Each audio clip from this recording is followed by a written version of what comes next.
We're now going to discuss something right at the heart of the American family, how to make end-of-life decisions. We know now more than ever that it makes a huge difference for both caregiver and care receiver if families sit down and have those life discussions in an open and an honest manner before issues are imminent, as difficult as you can imagine that is. Now, our friends over at ABC News, they took cameras inside a Vital Living family, part of a new community who have just decided to have the conversation. This is 85-year-old Norb and his daughter Maureen. My dad is 85 today. He's still very, very active. He's a wonderful friend. Throughout life, daughter and father have always talked about everything, except one thing: how to control the end of your life in the same way you control the prime of your life. So dad and daughter gather the family together, 3 generations, for an act of love. And so now we're just asking that you share some of your thoughts about what you would like at the end of your life, so that we can honor your wishes. They are part of something new underway for families in America that says having the conversation is a gift parents and children give each other. And there's proof of the difference it makes. Studies show depression rates plummet after a loss if the families have had the conversation. Renowned physician Dr. Atul Gawande says doctors and nurses see it firsthand. When you're there in that moment and you're talking to the family and you're saying, how much will it bother your father if he ends up this way? And they say, more often than not, I don't know. We never talked about it. That it is incredibly traumatic for the family, for the doctors involved. There's often conflict. It can tear families apart. So Dr. Gawande has become part of a team led by Pulitzer Prize-winning writer Ellen Goodman. It is called the Conversation Project. It is a kind of guide for families looking for a way to begin.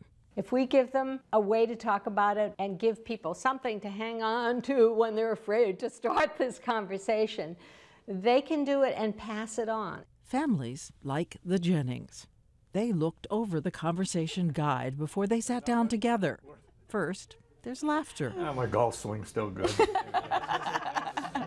And then Dad directly eases his daughter's guilt and worry about having put their mother in hospice. I felt like that meant we were giving up on Mom. She was in a lot of pain, and I think it was handled real well.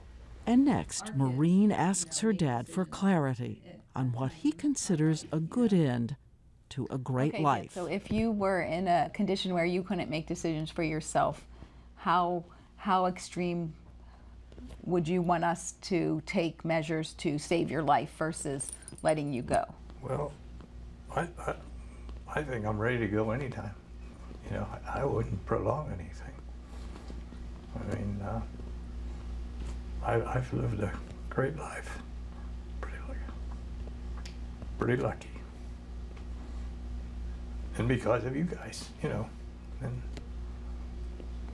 unexpectedly, a grandson is inspired to speak up about his own wishes for his own life. That if there was no meaningful communication, that I would want you to stop trying to intervene. we aren't ready for you to go that soon.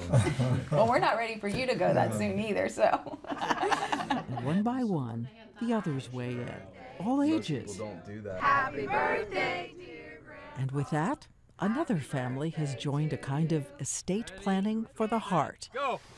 The conversation beginning in America. You know what? You know instinctively it's the right thing to do, but it's tough. And you guys can put a face on this, right?